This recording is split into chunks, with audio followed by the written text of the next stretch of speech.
Jimmy Thái xin kính chào quý vị khán giả của đài VNTV San Diego. Kính thưa quý vị, trong phòng thâu phim của chúng tôi hôm nay, chúng tôi rất là hân hạnh xin giới thiệu với quý vị một nhà thơ, một nhà giáo dục, và cái đặc biệt nhất, anh rất là trẻ và anh sanh ra và lớn lên tại nước Mỹ này. Đó là anh Viet Mai. Hi Viet. Hi Jimmy. Very nice to meet you. Yes, likewise. Let's tell our audience a little bit about yourself. Sure. Well, I am born and raised in San Diego. Okay. And I went to UCSD and studied math computer science. While I was a student at UCSD, I was working with the outreach program, the early academic outreach program, and I was a tutor and a mentor. And that's when I found my passion working with education. And while I was going to school, I discovered a medium called spoken word, which is a form of poetry. And that's where I found my voice and my mode of expression.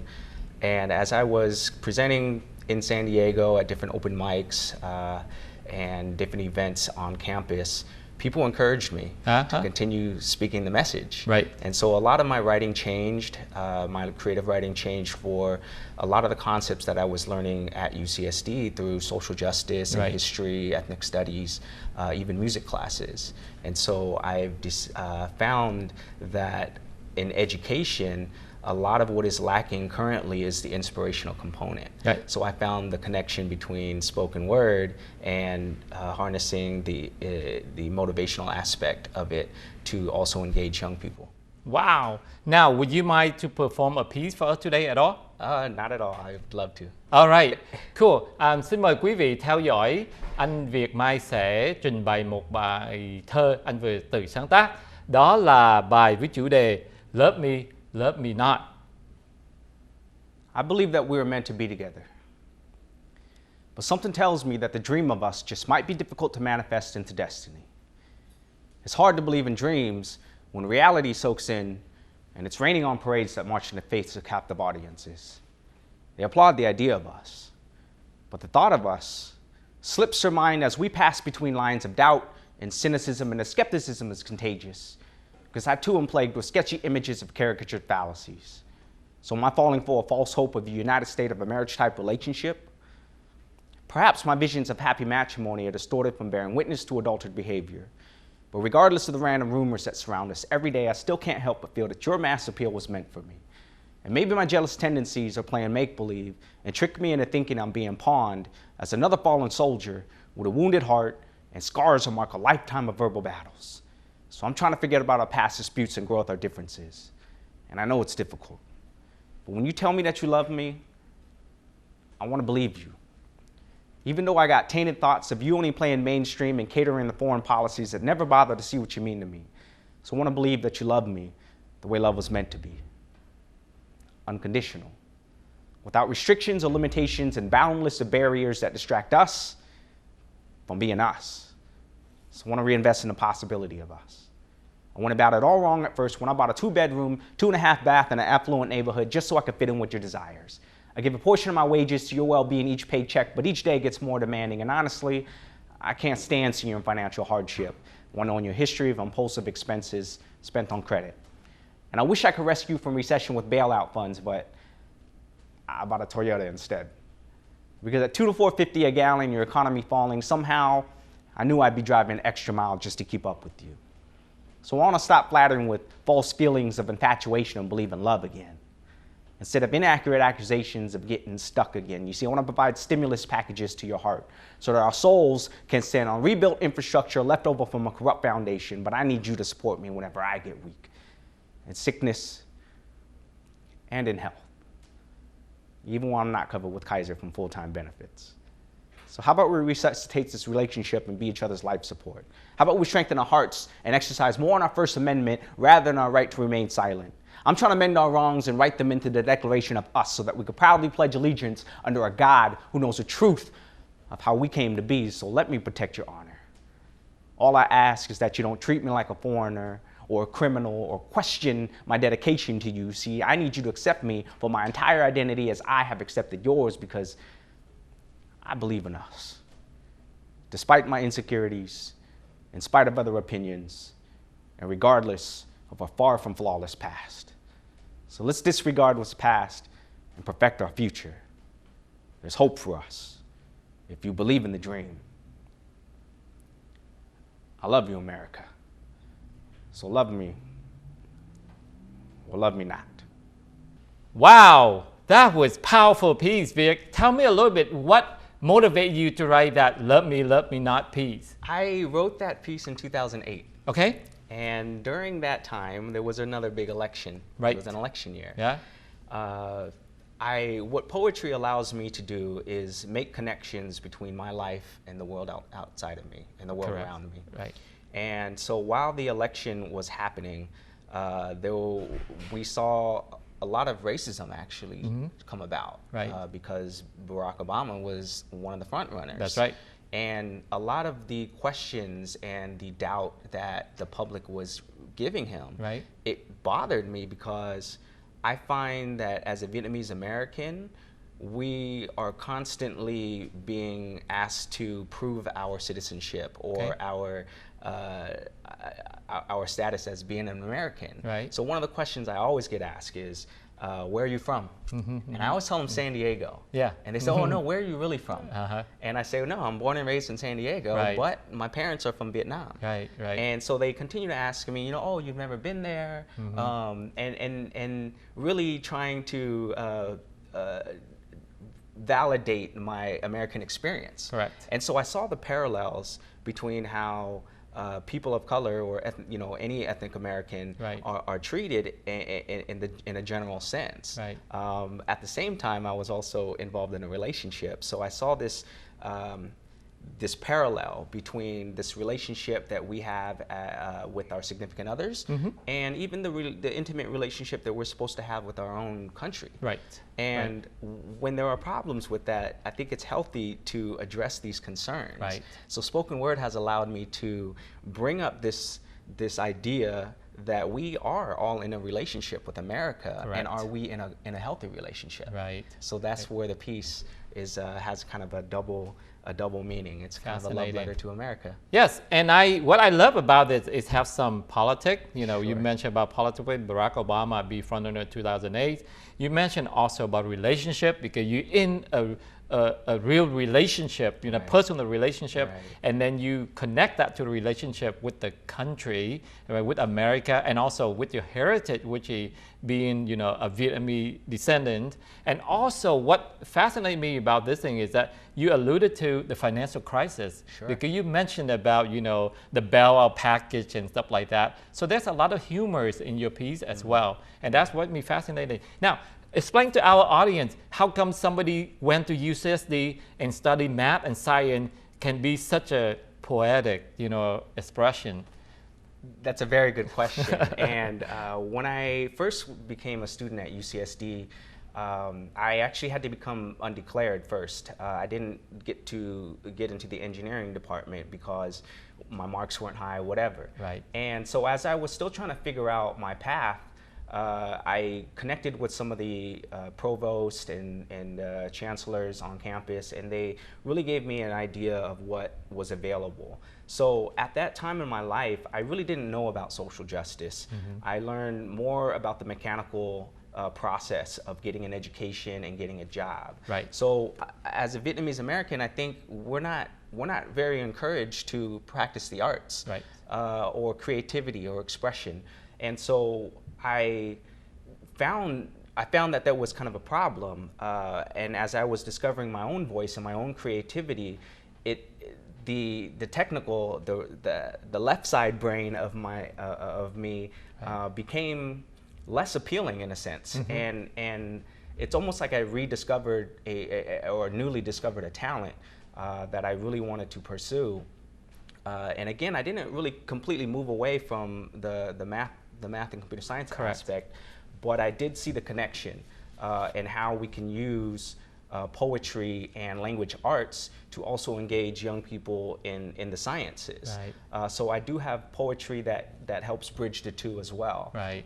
Again, my main point and my main reason for doing the poetry is to help make connections to the real world, Right. and to reach young people and to inspire them to learn and better themselves in the world around them as well. Right. Now, here's the interesting thing though, because I myself graduated from UCSD with the degree in electrical engineering, so I stay technical, right? So just like how you started out with math and science and things like that, but you have the courage to go into liberal arts and then you pursue a career in that as well. So for the younger audience that keep hearing that, hey, you have to stay with STEM, right? The science, technology, engineering and math, and also you got to become a doctor, a dentist, an engineer, all the practical careers. Sure. What advice do you have for them in terms of, hey, exploring your creativity and yet still try to make a living?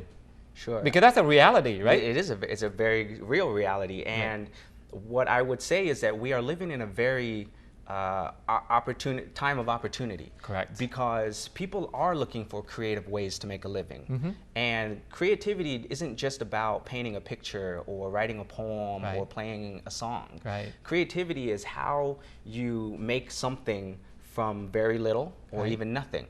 And when people have the creative knowledge or skill sets, they can take things like STEM, science, technology, engineering, and mathematics. They can take all those elements to create something. And so when you look at even textbooks that are very technical, there's illustrations. Oftentimes there are illustrations. Correct. That's right. Oftentimes we look at presentations in board meetings or very, very practical applications in the business world. Correct. And they are put on by marketers. And marketing has a very creative side. So when we get to exercise all these different elements of the brain, we become more readily able to meet the real world with real life needs and create something that maybe not even existing right now. And that's the beauty of what exercising your creative mind can do. There's a reason why we put our kids in music classes, right? Even though we don't maybe not expect them to become musicians, but it helps to exercise both parts of the brain in a way that makes it very strong. So for audience out there that really interested in exploring this artsy side but applied to the technology, what advice do you have for them in terms of, hey, study this thing and you still potentially can have a career in this field? Well, there's a new, so when we talk about STEM, there's actually a new term that is being practiced at these at middle schools, elementary schools. It's called STEAM. So the STEAM adds the A, which is the art component. I see. So STEAM is now a sort of more of a curriculum to also bring in the arts along with the technical science, technology, and mathematics, engineering and mathematics. And so what that allows young people to do is to also think creatively with how they build things. Now design is an aspect of technology.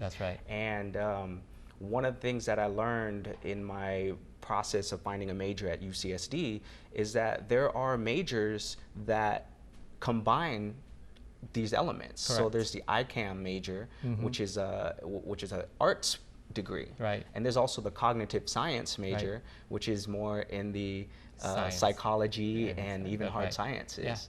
So they both contain elements of art and science as well. And this is at UCSD, the higher level.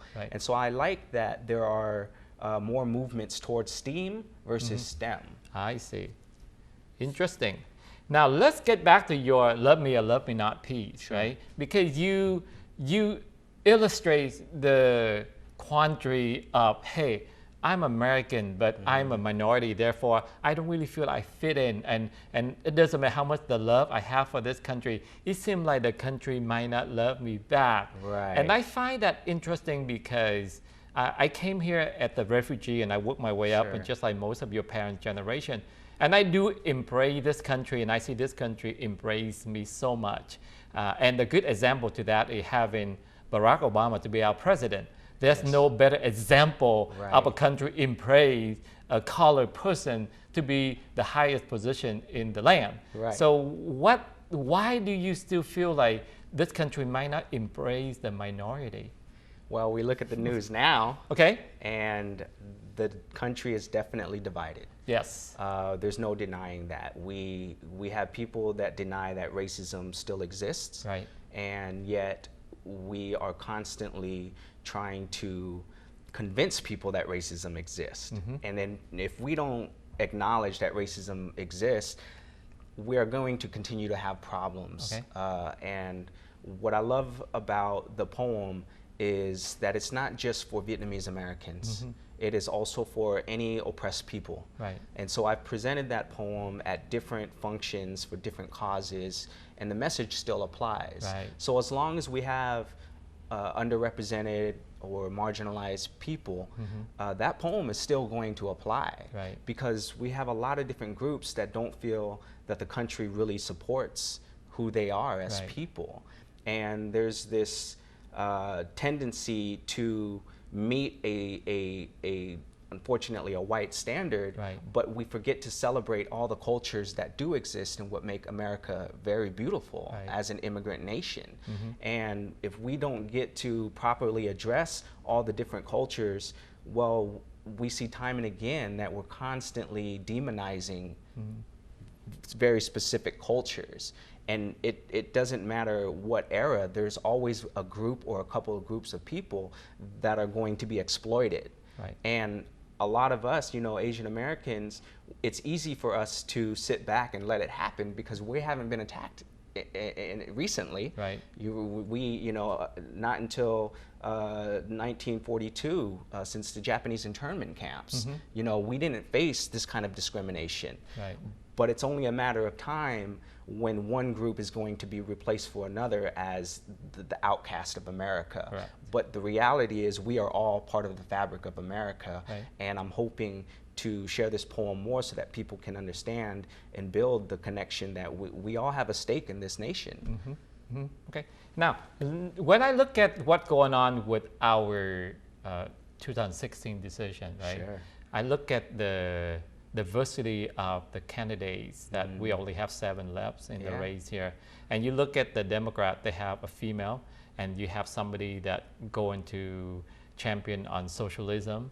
And then you look at over here in the Republican, you have 2 descendants from Cuba, So you have Marco Rubio, and you look at Ted Cruz. So when I look at that at the representative of our nation, I cannot say that we not embrace the minority. So how much of these are, I call red herrings, and how much of those is really the issue that we really need to solve, in your opinion?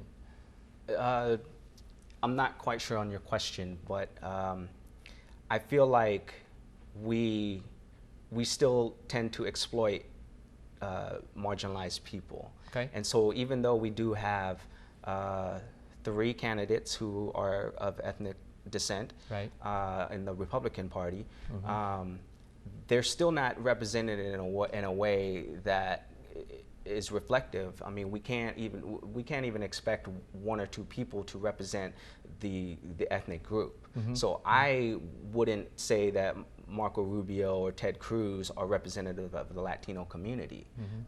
Some of my Latino friends and colleagues would say the same thing. Again, also some of the black community may not feel that Ben Carson represents the black community.